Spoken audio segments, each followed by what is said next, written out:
Hai guys, balik lagi bareng aku Arisa. Apa kabar semua hari ini? Semoga selalu sehat ya. Yang terpenting juga selalu kesehatan guys. Jangan lupa lo minum air putih banyak-banyak, tapi jangan kebanyakan guys ya, nanti kembung bahaya.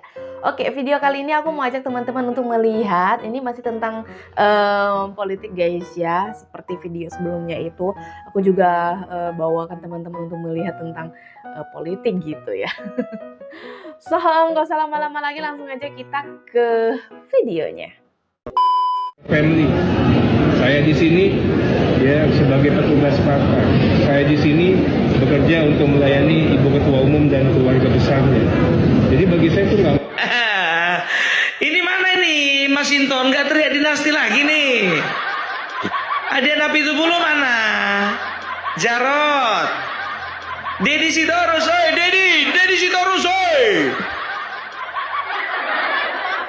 Kalau anak Mulyono langsung cepat kalian politik dinasti. Sekarang begini, mana yang betul-betul dinasti, ya?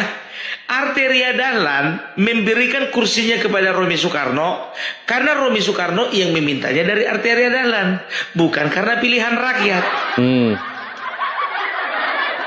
Ya, Gibran Raka Buming Raka dia menjadi wakil presiden karena dia dipilih rakyat.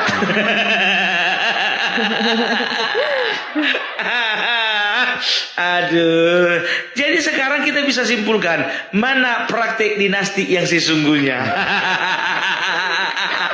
Enggak menang tapi dilantik, well. Emang benar-benar paten si ibu mah ya.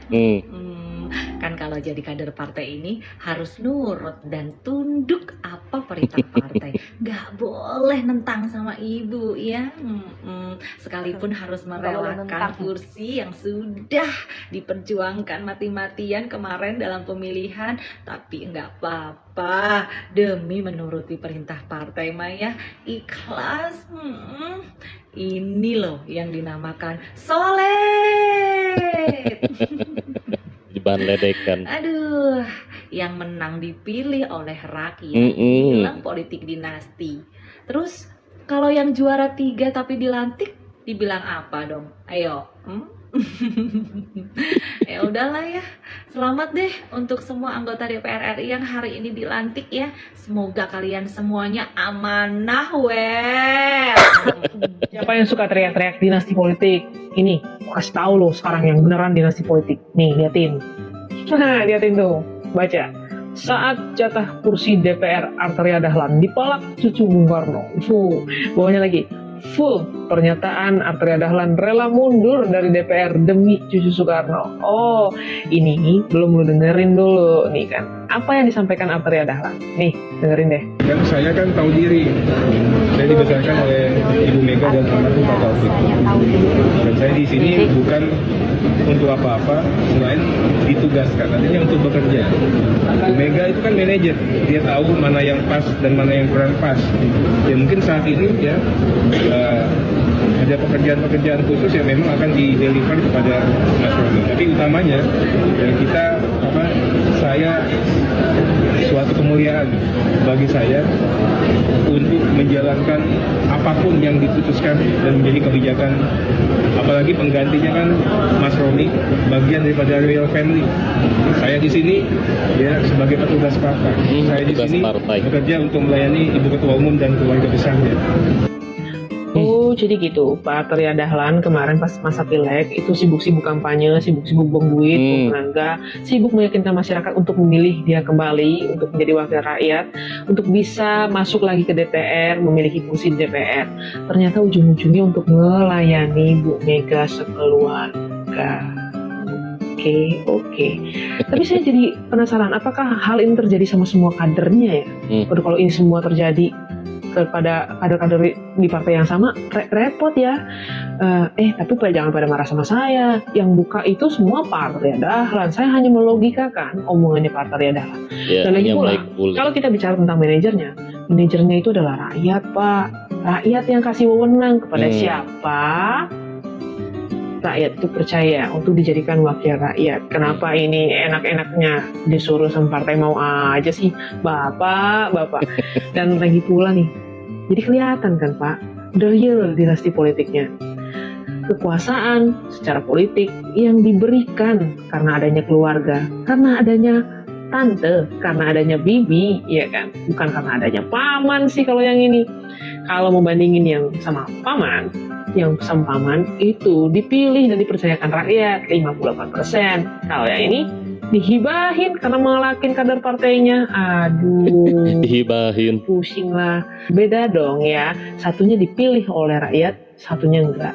Jadi pahami dulu meaning dari dinasti dong. Jangan sampai masih ribut aja masalah dinasti politik tapi nggak paham-paham tuh. Tuh, kasih contoh sekarang. Saya di sini bekerja untuk melayani Ibu Ketua Umum dan keluarga besarnya.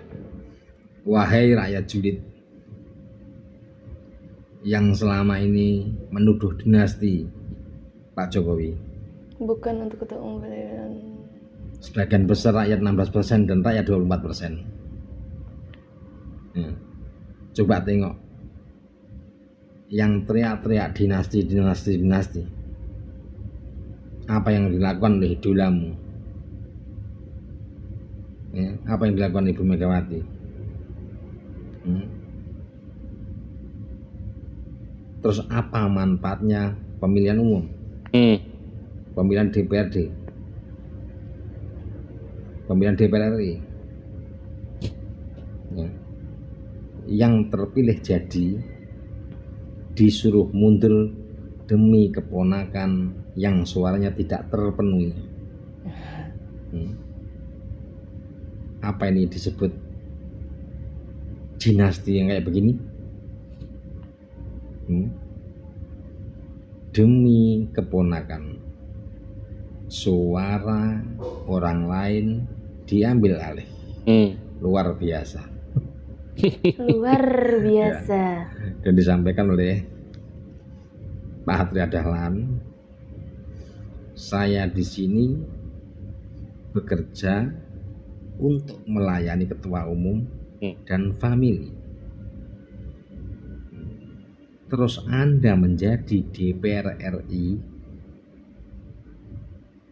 ya, yang kemarin-kemarin, yang sekarang posisimu kayak permainan catur diambil alih, digendaki oleh keponakannya.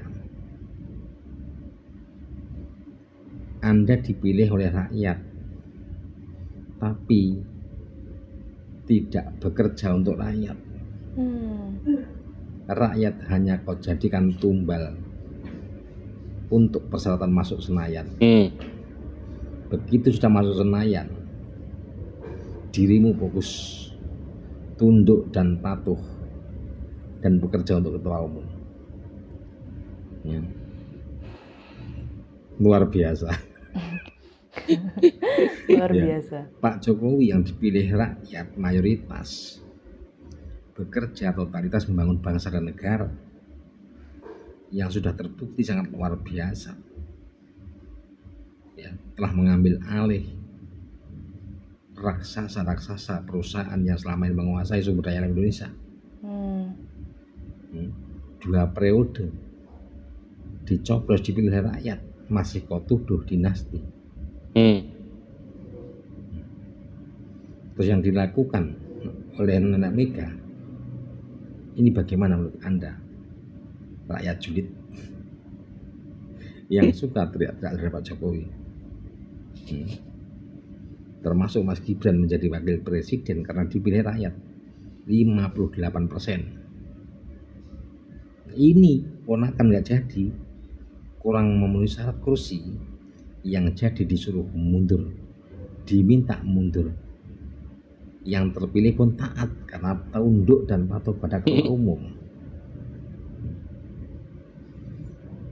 Dan dari awal sampai ajal menjemput tetap ketua umum.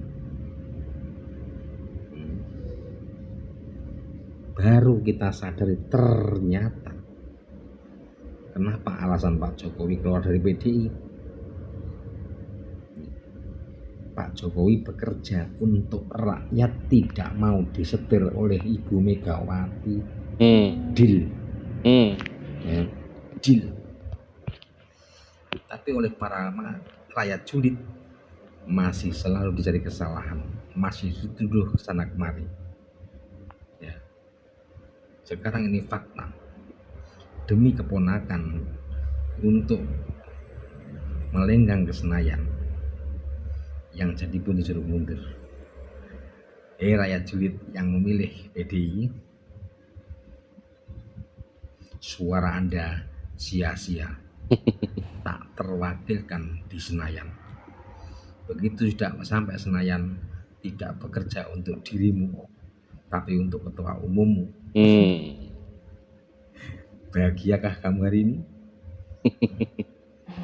Luar biasa.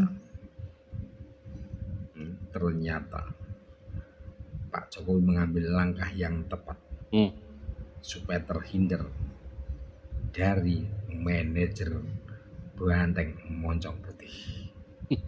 Salam toleransi, salam rahayu, salam maras. Kabar terbaru datang dari panggung politik Indonesia. Ya, Romy Soekarno, cucu presiden pertama kita, Bung Karno, resmi melenggangkan ke DPR setelah Sri Rahayu dan Arteria Dahlan memutuskan buat mundur. Kok bisa ya? Kalian pasti heran kan, kok bisa Romy yang suaranya jauh di bawah Sri Rahayu dan Arteria bisa masuk ke DPR? Nah, jadi gini ceritanya. Sri Rahayu itu dapat suara 111.000, sementara Arteria 62.000 dan Romy cuma dapat 51.000. Tapi dua-duanya mutusin buat mundur dan otomatis Romy jadi yang berhak ngisi kursi tersebut. Ada yang bilang sih pengunduran ini memang disetting buat kasih jalan Romy. Apa menurut kalian ada udang di balik batu, teman-teman? Bung Romy ini memang jarang muncul di politik Indonesia, tapi keluarganya punya pengaruh besar banget kan di politik Indonesia. Kalau diurusin, Romy itu keponakan dari Ibu Megawati, Ketua Umum PDIP. Sekarang dia juga dikenal sebagai salah satu Crazy Rich Indonesia. Tapi nih teman-teman, yang harus kita bahas lebih dalam bukan cuma soal siapa yang masuk ke DPR, tapi tentang gimana mereka benar-benar berkontribusi. DPR itu kan harusnya jadi tempat buat nyelesain masalah rakyat. Bukti nyatanya mana? Kita butuh wakil rakyat yang bawa perubahan nyata, bukan cuma nama besar semata. Ayo, kita semua anak muda harus terus kritis. DPR itu tugasnya bikin kebijakan yang berdampak buat kita semua. Jangan sampai mereka lupa sama janji-janji kita. Kita sudah mendengar dan menyimak videonya guys ya, teman-teman dari netizen dan teman-teman kreator yang memberi pendapat tentang dinasti politik PDIP gitu. Dan kalau menurut kalian seperti apa tentang videonya, coba ketik-ketik di kolom komentar. Ya, begitulah ya guys ya. Dunia perpolitikan ya, seperti itulah kira-kira ya. Oke, kalau menurut kalian gimana nih guys? Coba ketik-ketik di kolom komentar. Aku juga ucapin terima kasih banyak buat teman-teman yang sudah setia bersama Arina Sebastian selalu ngikutin aku. Kayaknya sekian dulu video dari aku. Sampai jumpa di video selanjutnya guys. Bye!